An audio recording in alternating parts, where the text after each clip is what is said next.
Teżista snin, għajjat u min jisħed li kien hemm f'dak il-mument. Qalb il-ħerba li kien hemm fil-Forti Sant'Irmu mal-10 kavallieri ħarġu jissiltu kontra t-torok f'dik li kienet mowt ċerta hekk kif il-forti waqaf idej il-qawwa Ottomana mibgħuta mis-Sultan Sulejman il-Magnifiku biex jeqret l-Ordni ta' San Ġwan li dik il-ħabta kien jaħkem il-Gżejjer Maltin. Kien propju bħallum 23 ta' Ġunju tal-1565 li t-torok rebħu l-unika forti fl-assedju ta' dak is-sajf imdemmi.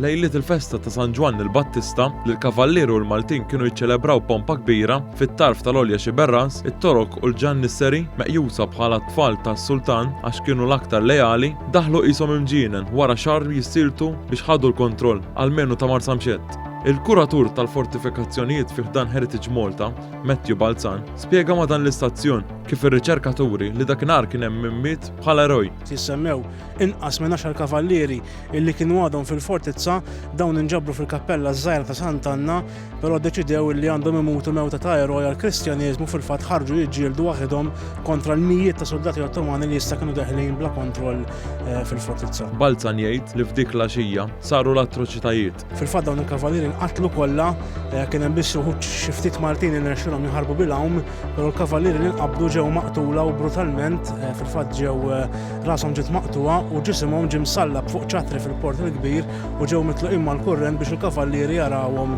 fil-birgu. Jingħad però li l-Lavallett b'ritaljazzjoni ordna li kull priġunier tal-gwerra tork tinqatalu rasu wkoll u dawn l-irju sparhom minn Sant'Angelo kontra Sant'Irmu biex juri li u ma kienx qed jibża mit-torok. Kważi 5 sekli wara l-istoriċi jiddibattu jekk kienx żball li t-torok ħabtu l-ewwel għal Sant'Irmu. Meta ftit wara li beda l-assedju kien ġie dragut mill-ewwel kien ġibet l-attenzjoni li l-ewwel kienet inħata fl-Imdina u Għawdex u għaliex kien żball għaliex il-komunikazzjoni se tibqa' għaddejja. Il-kavallieri fil-kwartieri tagħhom fil-Birgu setgħu jibqgħu jikkomunikaw mal-Imdina u Għawdex u minn hemmhekk jikkomunikaw anke ma' Sqallija. Allura kellek din il-linja ta' komunikazzjoni li ma nqatat qatt matul l-assedju. Il-kuratur tal-fortifikazzjonijiet Almana kif tul dan l-ewwel xahar tal-assedju, it-torok kellhom konfidenza żejda. Naħseb fajnejn kull forza li kienet se tattakkah kienet se taħseb li ħadħa li nexxila tilbħu fi ftit jiem, imma d-difiża li offrew il-kavallieri u l-Maltin li kienu stazzjonati hemmhekk kienet xi ħaġa li l-Ottomani ma stennewx. U dak li suppost kellu jdum ftit jiem spiċċa dam kważi xahar.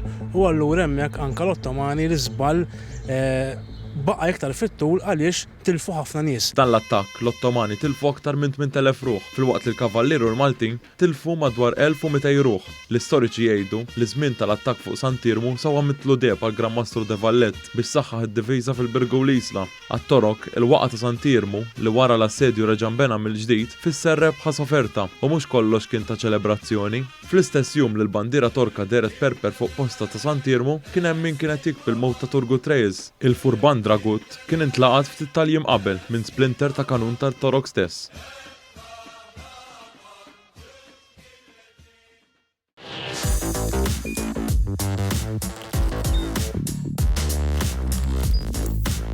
Idħol fuq one.com.mt u hemmhekk tista' tara l-programmi kollha li jxandru fuq One permezz ta' One Play.